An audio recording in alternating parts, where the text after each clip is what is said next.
Another mystery from this pandemic, long-haul COVID. There's a new study on that sheds some light. And here's the new info. According to the Stanford School of Medicine, more than 70% of hospitalized COVID patients experience symptoms months after they recovered.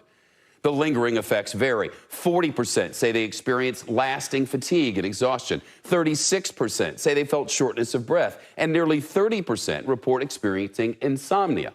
Then 25% say they had brain fog.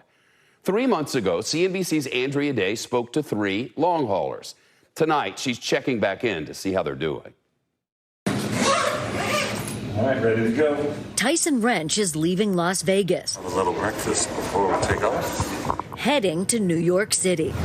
More than a year now since he had COVID, and he's still dealing with the pain. Coming into New York.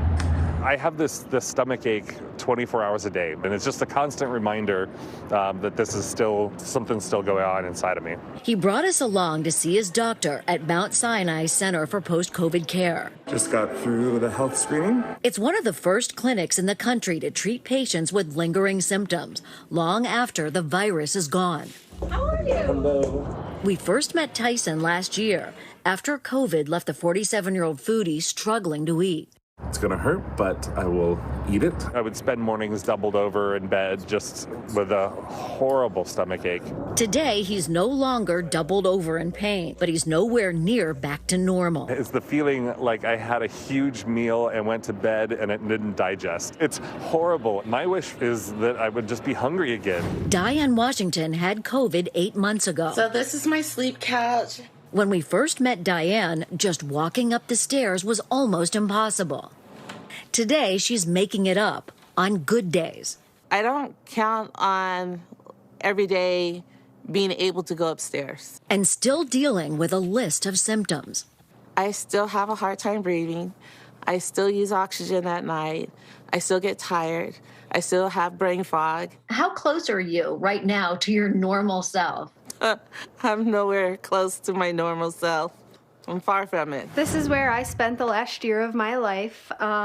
This couch and these chairs. Before COVID, she ran marathons, training 10 miles a day. But when we first met Katie Barber, 10 months after she tested positive, the 27-year-old was in such bad shape, she had to be carried from room to room. Sitting next to the toilet because I'm nauseous. There was one night that I actually thought that I was going to die, and I was having convulsions on the ground. Today, she's still not running, but she's now walking on her own. Oh, it's incredible. We had to retrain my body how to walk again. I have a few symptoms, but overall, so much better than I was.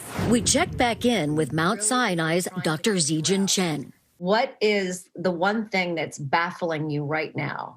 I think the most baffling thing right now are still the symptoms. The unifying link, the one thing that, causes all of the symptoms to happen because of one virus is, a little elusive. But he says there's finally some good news to report. Over time, we're seeing many of our patients getting closer to normal.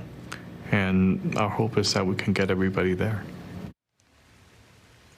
And Shep, I asked Dr. Chen if the vaccine is helping some of those long haulers turn the corner. He says he doesn't know why some may feel better after getting that vaccine. There's just not enough data right now, so the jury's still out. Shep? Andrea, thank you.